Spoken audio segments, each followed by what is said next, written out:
నమస్కారం, NS news కి స్వాగతం. నా పేరు ఉషా. ముందుగా ముఖ్యాంశాలు.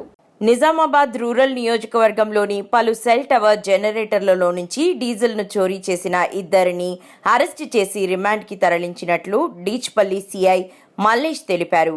ఆదివారం మండలంలోని తన సర్కిల్ కార్యాలయంలో విలేకరుల సమావేశంలో వివరాలు వెల్లడించారు.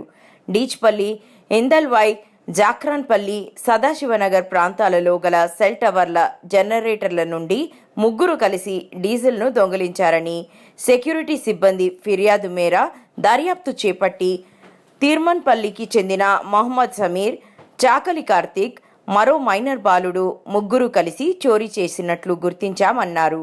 వీరు ముగ్గురు ఇప్పటి వరకు 900 లీటర్ల డీజిల్ని దొంగిలించగా ఇద్దరిని అరెస్టు చేసి రిమాండ్కు తరలించామన్నారు.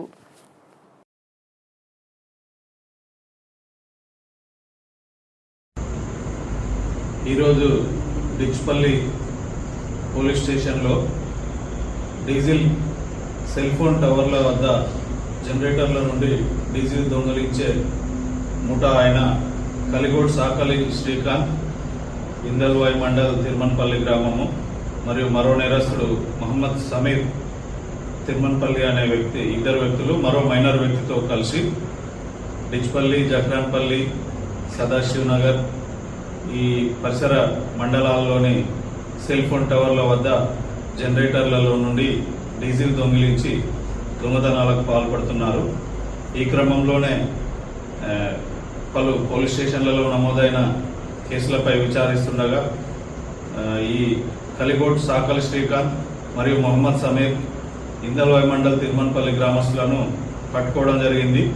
వీళ్ళు గత 2-3 నెలల్లో దాదాపు 835 లీటర్ల డీజిల్ వివిధ పోలీస్ స్టేషన్ల పరిధిలో దొంగిలించడం జరిగింది. సుమారు ఈ డీజిల్ విలువ 75,000 రూపాయల వరకు ఉంటుంది. వీళ్ళిద్దరిని ఈరోజు డిచ్పల్లి ఎస్ఐ షరీఫ్ మరియు సిబ్బంది పకడ్బందీగా పట్టుకొని వీళ్ళను రిమాండింగ్ తరలించడం జరుగుతుంది.